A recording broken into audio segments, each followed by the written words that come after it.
Some days getting out of bed is not a routine, it's a victory. Some nights the silence doesn't feel quiet. It feels like a storm with no thunder, just pressure on your chest and a mind that won't let you rest.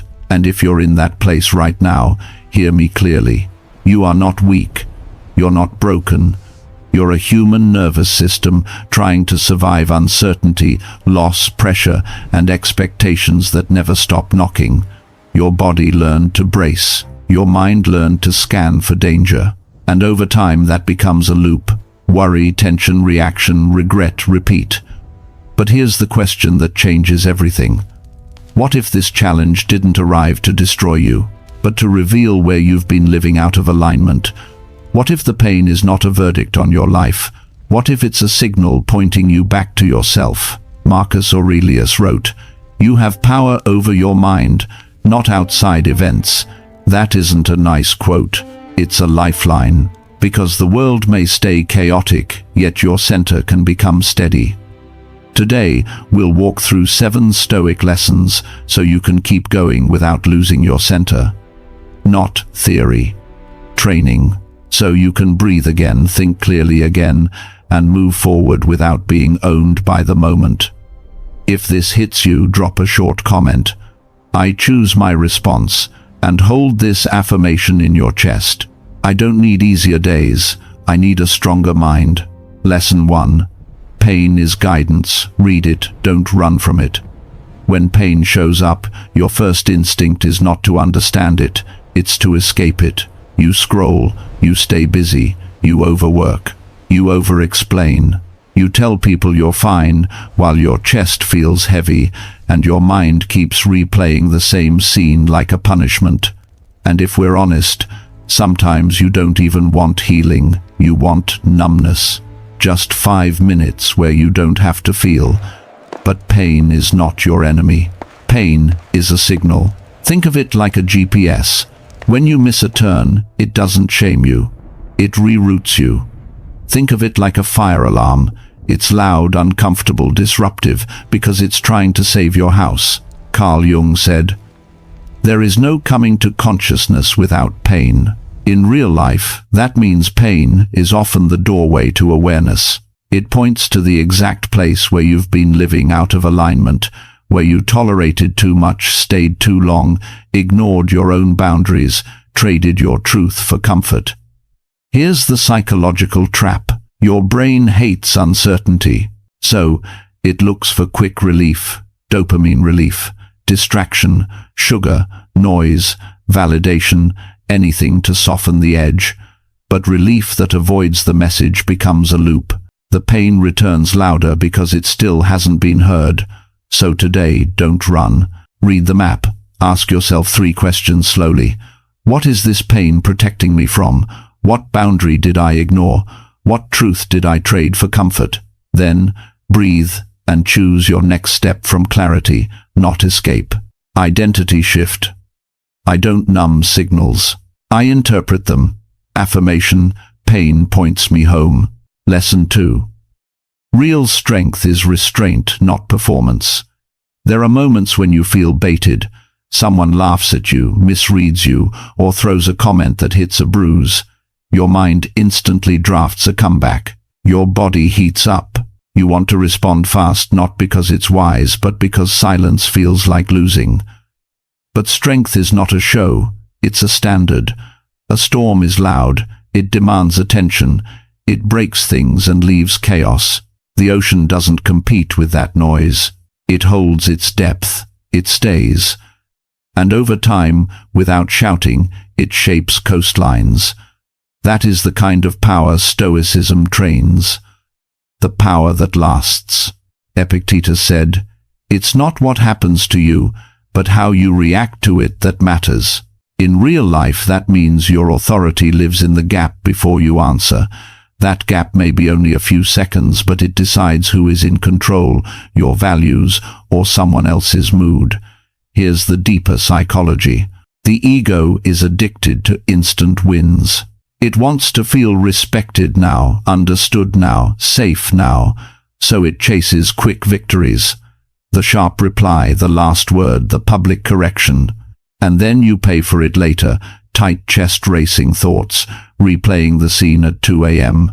A small win can cost your peace. So use the 10-second gate. When you feel the trigger, take one slow breath. Count to 10. Ask, is this worth my nervous system? Then respond like someone protecting their future, not defending their pride. Sometimes the strongest answer is a calm sentence. Sometimes it's no sentence at all. Identity shift. I don't perform strength. I practice it. Affirmation. I respond with restraint. Lesson 3. Breakdown is the doorway to a new order. When things fall apart, your mind calls it an ending. A job disappears. A plan collapses. A relationship fractures. And suddenly the future you rehearsed in your head is gone. You look at the pieces and think, this is failure. This is loss. This is the end. But nature doesn't see collapse the way you do. Sometimes what looks like destruction is simply preparation. Think of a geode. From the outside, it's just a hard, ordinary rock. Nothing special.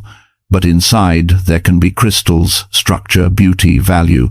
And the only way you ever see what's inside is when the rock breaks. The breaking isn't random. It reveals what was hidden. Viktor Frankl wrote, when we are no longer able to change a situation, we are challenged to change ourselves. That is the Stoic pivot. If life won't move, you move. If the door won't open, you become the kind of person who builds a different door. Here's the psychological truth. Your brain hates collapse because it loses its familiar map. Even if the old map was painful, it was known. The nervous system prefers predictable suffering over uncertain freedom.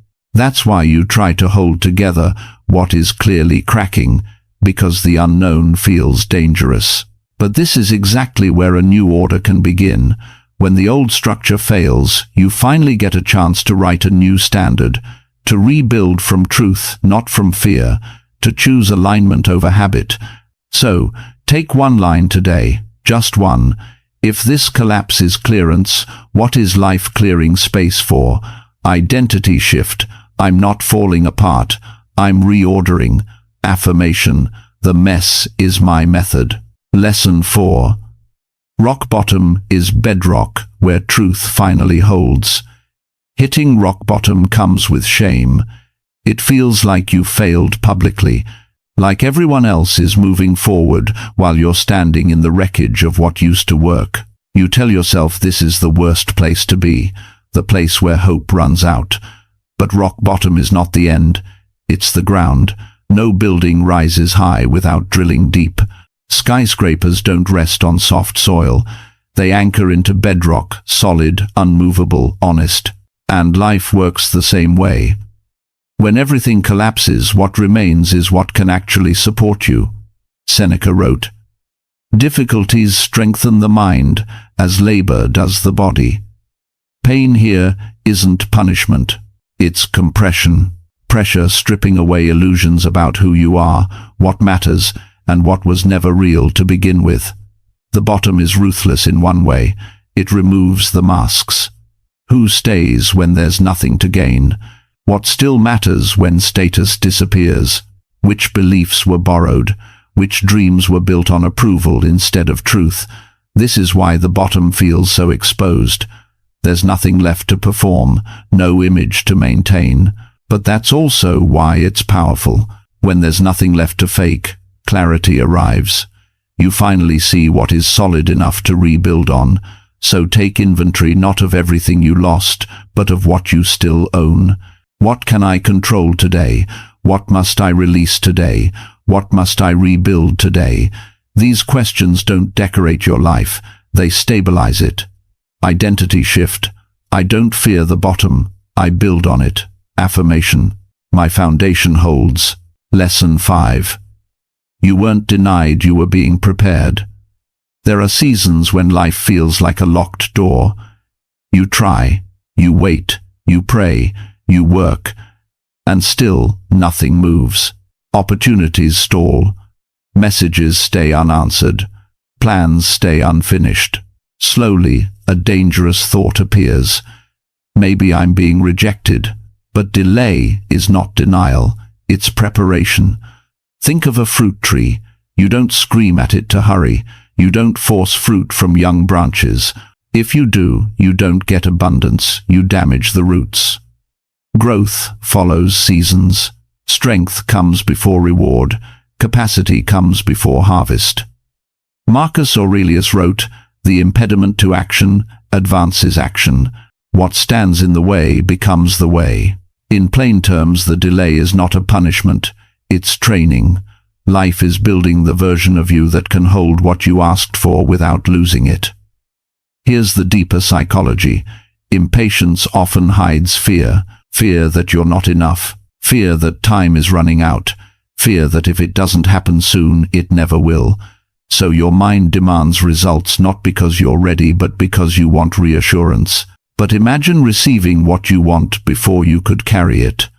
Success without discipline. Love without boundaries. Freedom without self-trust. That doesn't bless you, it breaks you. So run a capacity check today. If I got it today, could I keep it? What skill must exist first? Then choose one small action that expands your capacity, one honest boundary, one focused hour, one disciplined, no one calm, breath instead of panic. Waiting isn't wasted time, it's invested time in the stability you will need. Identity shift. I'm not late, I'm loading capacity. Affirmation. I am being prepared. Lesson 6. Your suffering is shaping the version of you that can carry more. There are moments when you look at your life and think, all this pain for what? You show up, you endure, you keep going, and it feels like nothing is changing, like you're suffering without progress. That's when doubt creeps in, the belief that this struggle is pointless. But suffering is not wasted effort, it is construction. Think of a sculptor standing before a block of marble. The statue doesn't appear gently, it emerges through force. Every strike of the chisel removes what doesn't belong. The marble would call that destruction. The sculptor calls it precision. Pain works the same way. Life uses it to shape what comfort would never touch. James Baldwin wrote, "Not everything that is faced can be changed, but nothing can be changed until it is faced." What you're facing right now isn't just difficulty. It's an invitation to become more honest, more grounded, more capable of holding what's next. Here's what this challenge is really doing. It's raising your internal standards. It's teaching you boundaries where you once overextended, self-respect where you once negotiated your worth, the ability to stand alone without collapsing, and the ability to love deeply without disappearing inside someone else. These qualities don't arrive in peaceful seasons. They are forged under pressure, so pause and name the upgrades. Name 3 qualities this struggle is building in you: courage, discernment, self-respect, patience, clarity. You didn't choose this training, but it chose you because you can handle it. You're not being punished for who you are. You're being shaped for who you're becoming. Identity shift. I'm not being punished, I'm being forged. Affirmation. I can carry more. Lesson 7. Silence teaches what the noise can't reach. When a major challenge hits, silence often follows. People don't know what to say, so they say nothing. Advice feels shallow, messages slow down. And when you look at social media, everyone else seems to be moving forward while you feel stuck and unseen. That quiet can feel like abandonment. But silence is not empty, it's instructional. Think of a seed buried in dark soil. No one applauds its effort. No one witnesses the breaking. Yet that darkness is not punishment, it's the condition for growth. Roots form where no one is watching. Strength develops underground before it ever reaches the light. Seneca wrote about retreating into stillness to recover clarity. In modern terms, silence removes the static. It strips away opinions, expectations, and the pressure to perform. When the noise fades, what remains is the truth your ego kept covering up. Here's the deeper layer. Silence exposes the performing self, the version of you that exists for approval. When there's no audience, no validation, no reaction, that performance collapses, and what's left is who you actually are. Not who you explain yourself to be, not who you market, just who you are. That can feel uncomfortable, even frightening. But it's also grounding, because you finally stop outsourcing your identity to feedback. So practice 60 seconds of no fixed silence today. Don't analyze, don't explain, don't distract. Just sit and notice what's happening in your body. The tension, the breath, the urge to escape. Let it pass without commentary. Silence isn't weakness, it's refinement. It's choosing depth over noise, truth over performance, becoming over proving. Identity shift. I don't fill silence, I let it refine me. Affirmation. In quiet, I return. If you look back at what we just walked through, you'll notice a quiet shift in the way you relate to struggle. At the beginning, the instinct was to escape pain, numb it, distract from it, outrun it. Then you learned to read it like guidance instead of a sentence. You began practicing restraint, not as weakness, but as self-respect for your nervous system. You stopped treating breakdown as proof that you're failing and started seeing it as life-clearing space for a new order. You hit the bottom and realized it wasn't a grave, it was bedrock. You reframed the delay as preparation, not rejection. You recognized that suffering is not random. It is forging the version of you that can carry more. And you learned to honor silence, not as abandonment, but as refinement. This is not poetic thinking. This is Stoic training. Here is the core truth beneath everything we've explored. You do not own the past, and you do not own the outside world. You don't control what people think, how they interpret you, how quickly they change, or what they decide to give or withhold. You don't control timing. You don't control outcomes. What you own fully and completely is how you show up right now. Your attention, your standards, your response, your character. The inner posture you choose when life is loud, unfair, or uncertain. The Stoics never promised a peaceful world. They trained for a peaceful mind, not by pretending pain doesn't hurt, but by refusing to let pain make the decisions. Not by winning every moment, but by keeping your center when the moment tries to steal it.